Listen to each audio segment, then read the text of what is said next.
You can also invest in high risk stocks. So it's just as a cover for the people that just missed this, you don't want to just invest in low risk stocks. You want to diversify and make sure you have high risk and low risk stocks. And this is a quote by Peter Lynch: "You get recessions, you have stock market declines.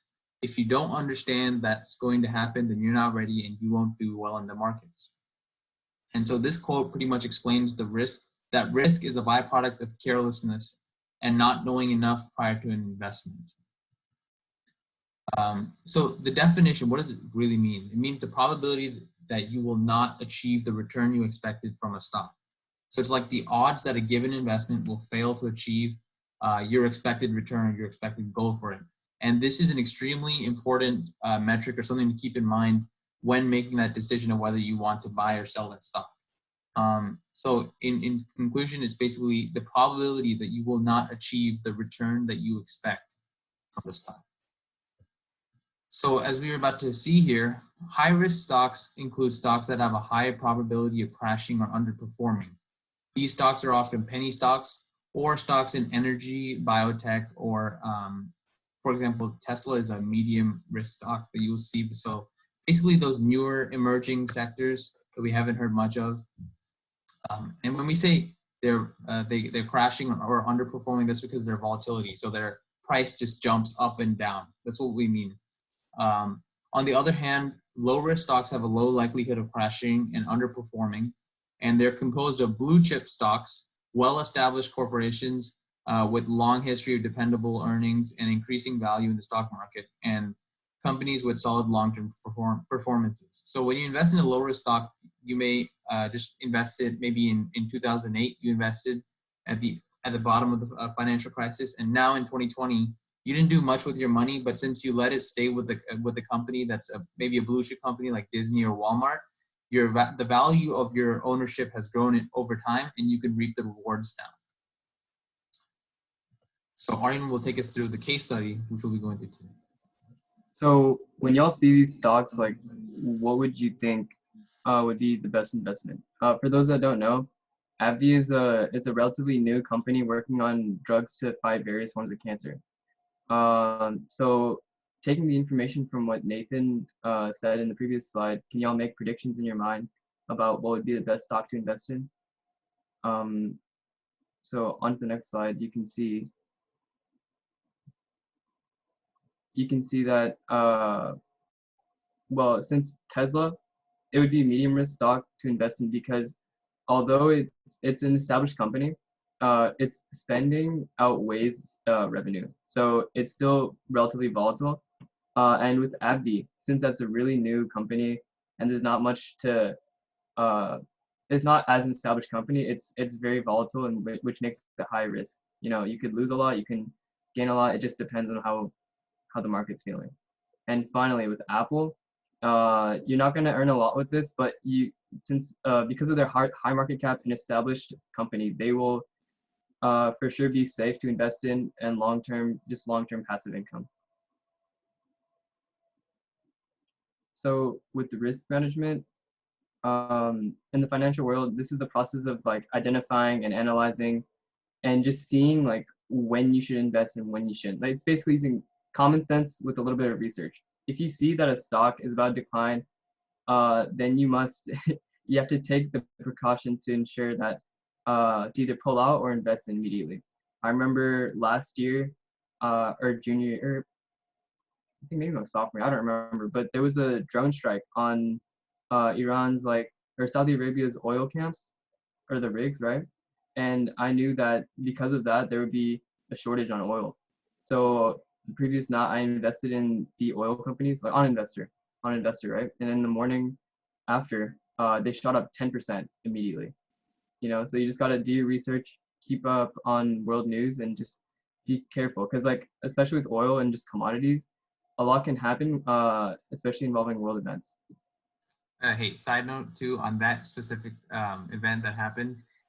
For those of you who still want to make decisions using news, who want to react to news and purchase stocks like Aarian did, unfortunately, Investor now locks your buying to 8 a.m. to 4:30 p.m. So if you were to hear the news at night, you wouldn't be able to make the purchase until the next morning. So for those of you who were on Investor last year, you know exactly what I'm talking about. And if you, since everybody now has access to the updated version, you're now limited to only making purchases from 8:30 to 4:30, just because they want to simulate the real-time stock market.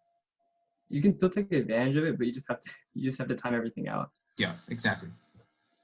So when y'all see this graph, like return versus risk, what would you imagine?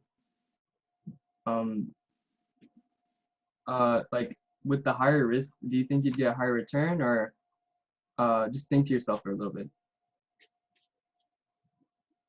Throw out my sister in the back, just grabbing something. Okay, so obviously with a higher risk, you're gonna get a higher return. You have the chance of getting a higher return, but there's also a chance that you lose a lot equally, right? When you invest in super volatile stocks, you can get exponential amounts of profit, but at the risk of you losing everything and going into debt, right? But when you invest in low risk stocks, you can gain passive income safely and not fear as much of losing everything if you were investing in more volatile stocks. So with this case study here, back in early 2020, like a few months ago, not few, 11 months ago. God, it's already November. No, wait. This is the last meeting before break. I'm sorry. Okay. Many amateur investors started investing in bankrupt stocks such as Hertz, and that shot up the value of the stock, right? And they were bankrupt, and so shooting up the value like that caused it to go super volatile, and it led to the bubble bursting, and it shot straight back down, causing the company to go just to pull out, right? And everyone else that invested was also affected. I remember the same happened to Thomas Cook, similarly, and this is another story I had last year, I think, back when Corona wasn't here. That's all I use as a timeline now. Thomas Cook kept on like shooting. I think it shot down super fast, and I think before, like we all caught on, so everyone just started like short selling it, at least on Investor, and we gained massive amounts of profit from it until they pulled themselves out of the market, declaring bankruptcy. So.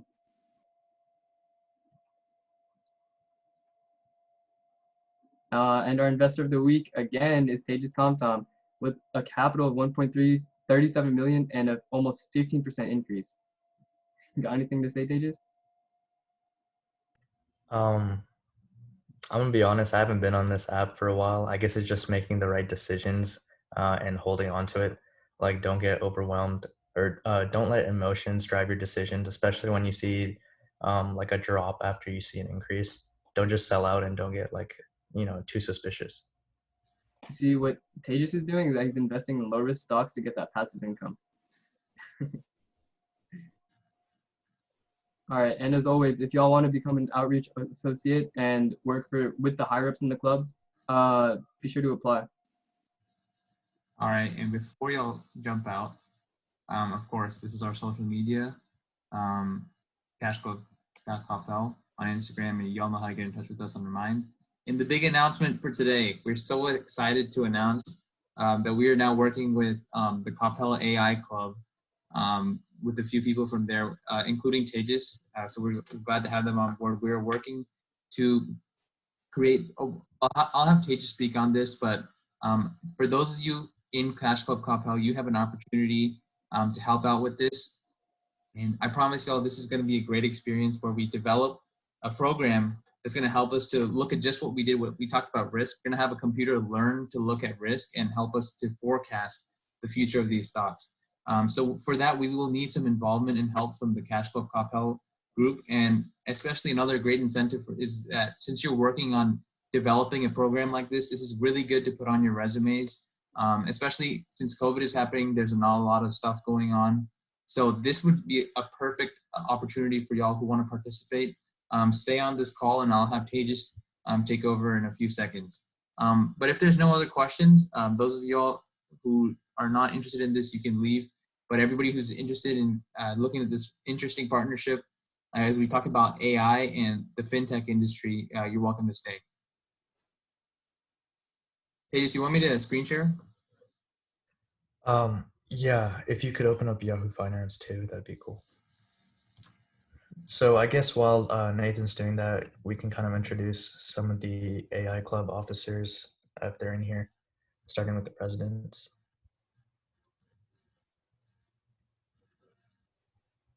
So surprise, surprise, I'm the co-president along with Zach over here. So, yeah.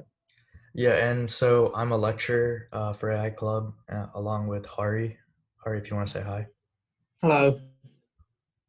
So right now, what we've done so far is we're starting this project in, like Nathan said, with Cash Club to create a program that uses deep learning to predict a stock's price around 1 month from now.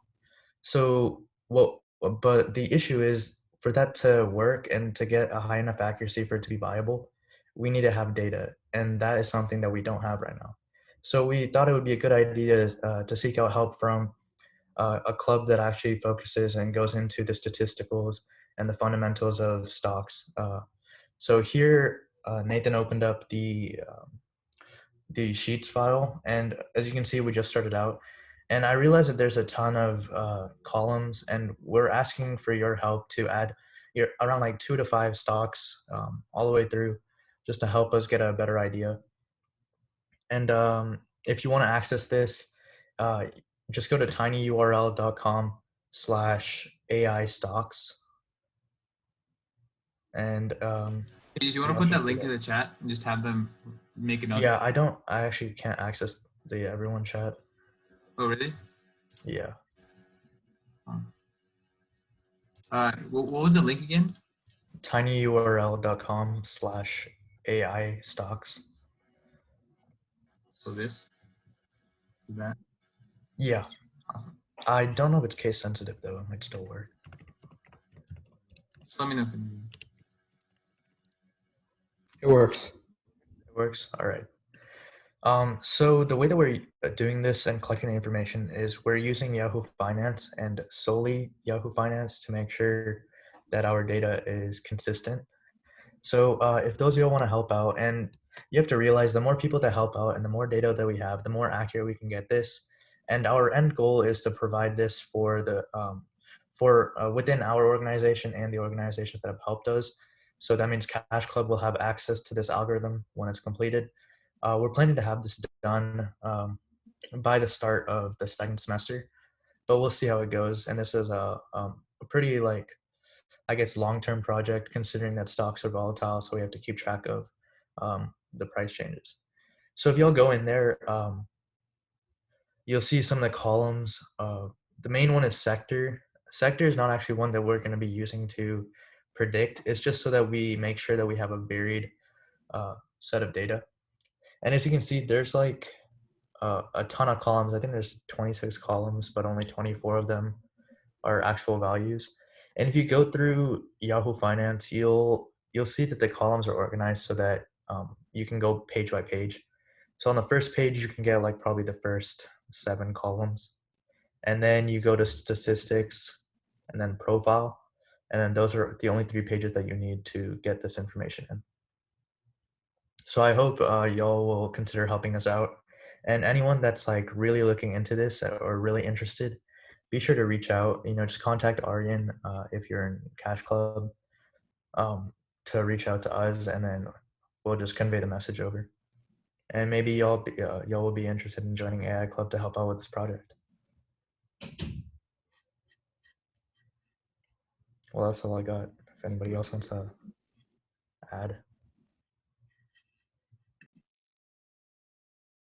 Is that it? Yeah.